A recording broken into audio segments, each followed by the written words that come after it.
Educational creativity চ্যানেলে সকলকে স্বাগত। আপনারা জানেন যে স্টুডেন্ট টিচার রেশনালাইজেশন চলছে সারা পশ্চিমবঙ্গ জুড়ে। জেলা ওয়াইজ নোটিফিকেশন জারি হচ্ছে, চক্র অনুযায়ী কাজ শুরু হয়ে গেছে, আপনারা সবাই অবগত। তো আপনারা একটা জিনিস বুঝতে পারছেন না যে আপনি কি সারপ্লাসের মধ্যে এই সমস্ত বিষয় নিয়ে আপনার মধ্যে সন্দেহ রয়েছে যে কিভাবে সারপ্লাস হিসাব হচ্ছে, বা আপনাকে কি অযথা দূরে পাঠিয়ে দিতে পারে। এটা শুধু ব্লকের মধ্যে নয়, আপনাকে ব্লকের আপনার সার্কেলের মধ্যে নয়, আপনার সার্কেলের বাইরেও পাঠিয়ে দিতে পারে। এই হচ্ছে বিষয়। এমনকি প্রয়োজন হলে জেলার বাইরেও পাঠাতে পারে। তো চলুন পুরো বিষয়টি আমরা দেখে নিই যে কীভাবে সারপ্লাস হিসাব হচ্ছে বা আপনি সারপ্লাসের অন্তর্ভুক্ত কিনা। এই ভিডিওতে পুরোটাই আপনি জানতে পারবেন। পশ্চিমবঙ্গ প্রাথমিক শিক্ষা পর্ষদ তথ্য রাজ্য সরকার বর্তমান নিয়মাবলী রাইট টু এডুকেশন অ্যাক্ট 2009 অনুসারে প্রাথমিক বিদ্যালয়ে ক্লাস 1 to 5 ছাত্রছাত্রী এবং শিক্ষক শিক্ষকের অনুপাত পিটিআর পিপল টিচার রেশিও নির্দিষ্ট নিয়মে হিসাব করা হয়। যে নিয়মটি এখানে লক্ষ্য করা হয়েছে, 200 থেকে 300 জন ছাত্রছাত্রী থাকলে শিক্ষক সংখ্যা কীভাবে নির্ধারিত হবে তার বিবরণ নিচে দেওয়া হলো। আপনার স্কুলে যদি 200 থেকে 300-র মধ্যে ছাত্রছাত্রী থাকে তাহলে কিভাবে এই পিটিআর পিপল টিচার রেশিও হিসাব করা হয়। শিক্ষক শিক্ষকের সংখ্যা হিসেবে আরটিই নিয়ম।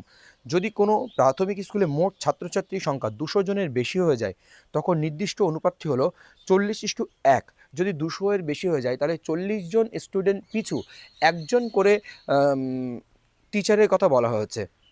তবে ছাত্রের সংখ্যা বৃদ্ধির সাথে সাথে প্রধান শিক্ষক পদের জন্য একটি বিশেষ নিয়ম নিযুক্ত হয়। তো নির্দিষ্ট একটা টাইম পর্যন্ত প্রধান শিক্ষক না থাকলেও চলে, কিন্তু নির্দিষ্ট সংখ্যা অতিক্রম করে গেলে ছাত্রছাত্রীদের সেখানে একজন শিক্ষকের প্রয়োজন হয়। 200 থেকে 300 জন স্টুডেন্ট থাকলে শিক্ষক পদের বিন্যাস সাধারণত নিচের টেবিলে দেওয়া নিয়ম অনুযায়ী হয়ে থাকে। 200 থেকে 300 জন স্টুডেন্ট থাকলে আরেকটি হিসাব হয়ে থাকে। প্রয়োজনীয় সহকারী প্রধান শিক্ষক, মোট কার্যকরী ছাত্রছাত্রীর সংখ্যা, শিক্ষক সংখ্যার অনুপাত। 200 থেকে 240 জন ছাত্রছাত্রীর সংখ্যা থাকলে 6 জন সহকারী শিক্ষক অ্যাসিস্ট্যান্ট টিচারের প্রয়োজন হয়। একজন হেড টিচারের প্রয়োজন। মোট শিক্ষক সংখ্যা 7 জনের প্রয়োজন। কার্যকরী অনুপাত পিটিআর প্রায় 34:1 থেকে 40:1 এর মধ্যে হয়ে থাকবে। 200 থেকে 240 জন হলে 6 জন, একজন প্রধান শিক্ষক। 241 থেকে 280-র মধ্যে হয়ে থাকলে 7 জন অ্যাসিস্ট্যান্ট টিচার, প্রধান শিক্ষক বা হেড টিচার একজন, মোট শিক্ষক 8 জন। প্রায় 34:1 থেকে 40:1 পর্যন্ত কার্যকরী অনুপাত বা পিটিআর এখানে হিসাব করা হয়। এরপরে 281 থেকে 300 জন স্টুডেন্ট থাকলে 8 জন সহকারী শিক্ষক, প্রধান শিক্ষক একজন, মোট শিক্ষক সংখ্যা 9 জন। এখানে রেশিও 35:1 থেকে 37:1 হিসাব করা হয়।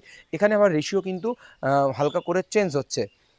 এরপরে যদি আমরা নিচের দিকে চলে আসি, ছাত্র শিক্ষক অনুপাত পিপল টিচার রেশিও পিটিআর 100 থেকে 200 জন ছাত্রছাত্রীর জন্য সাধারণ নিয়ম অনুযায়ী প্রাথমিকে ছাত্র শিক্ষক অনুপাত হতে হবে 30:1, মানে 30 জন ছাত্রছাত্রী পিছু একজন শিক্ষক। তবে ছাত্রের সংখ্যা 100 পার হয়ে 200-র মধ্যে থাকলে শিক্ষকের সংখ্যা নির্দিষ্ট ধাপে বা স্ল্যাবে নির্ধারিত করা হয়।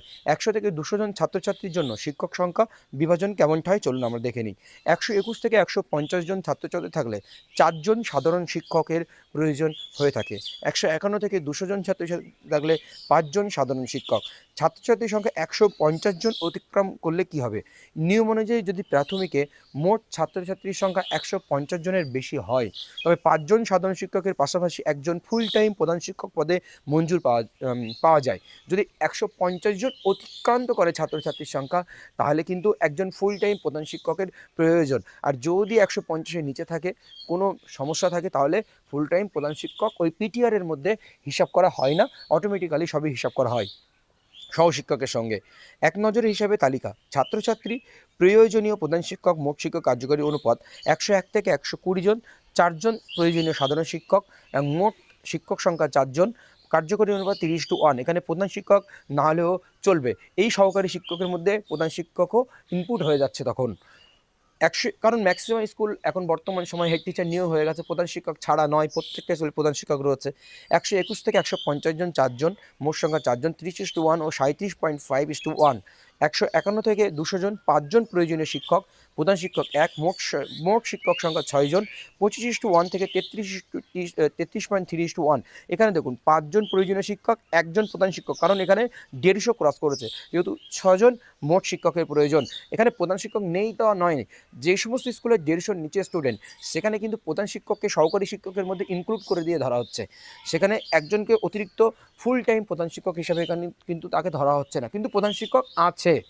এরপরে আমরা নিচের দিকে আসতে বসতে হবে। ছাত্র শিক্ষক অনুপাত 1 থেকে 100 জনের মধ্যে হলে কি হবে? 1 থেকে 60 জন ছাত্রছাত্রী, সর্বনিম্ন 2 জন শিক্ষক। অনুপাত সর্বোচ্চ 30:1 বা 30 জনের ছাত্রের জন্য 1 জন শিক্ষক। 61 থেকে 90 জন 3 জন। 51 থেকে 100 জন ছাত্রছাত্রী 4 জন শিক্ষক। আসলে এই ধাপে 91 থেকে 120 জন ছাত্রছাত্রী পর্যন্ত 4 জন শিক্ষকের নিয়ম প্রযোজ্য।